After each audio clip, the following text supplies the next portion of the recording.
I'm Jamie Baker with the Courier Sports Department. I'm here with Dave Hanneman, Andrew Williams, here to talk a little about high school football. Chalk Talk, Courier style, week 2. Dave? Yes. How about Findlay High School? Big win over Anthony Wayne, although, they had a few problems there in the middle of the game, didn't they? Yes, they did. They proved they could score. Okay. They proved the one thing they didn't have a lot of last year was big plays. They got big plays. But they also proved something from last year was they have trouble stopping teams. Anthony Wayne's second drive, they converted every third down and scored.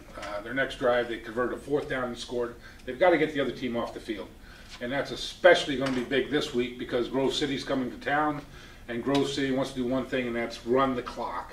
Mm-hmm. Last year they had they more than doubled their time of possession. They've got a new coach, and he likes to do it even more. He's going to run more power football, control the clock, control the ball, and I like Philly's offense. It's executing pretty well, but if they're standing on the sidelines, they're not going to be able to put points on the board. Well, any time you win your opener, though, it's a good week for you. Absolutely. And Coach Ritzler mentioned that from a confidence standpoint. After the game, the Findlay kids running off the field, they were sky high. They wanted to get that first win. It's almost a validation of what they've done in the offseason, how hard they worked. And when you start the season and the coach is saying, we got skilled athletes, we got kids that can do this, they have to go out and prove it. And once they do, their confidence is doubled. And coming home, a lot of confidence. Maybe something can happen. They'll be 2-0 after Grove City. We'll find out. Andrew, headed out this week. You saw Upper Sandusky and Cary last week, big rivalry game. I'm sure there were a lot of people there. Where are you going this week? I'll be Bowling Green at Liberty-Benton.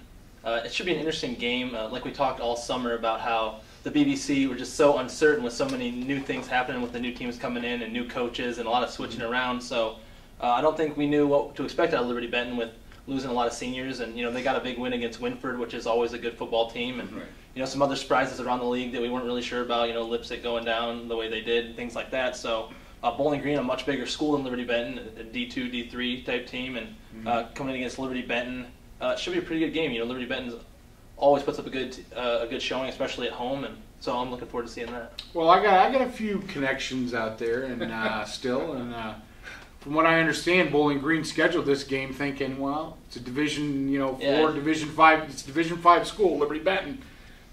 Probably thought that maybe this good chance that we can get a win on this week, and this isn't your average Division 5 school. That's the story I got. A friend of mine who's actually a coach, a freshman coach up there at Bowling Green, and their head coach is not from the area.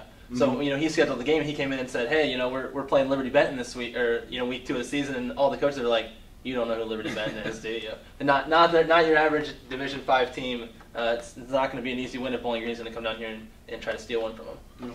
Another interesting matchup this week. Bluffton's traveling to Van Buren. I'm not sure if the two have ever played. If they have played, it's been a long, long time ago. Interesting matchup, isn't it? Very interesting matchup. Bluffton, I don't know what you could judge by the first game with Cory Rawson, an easy win.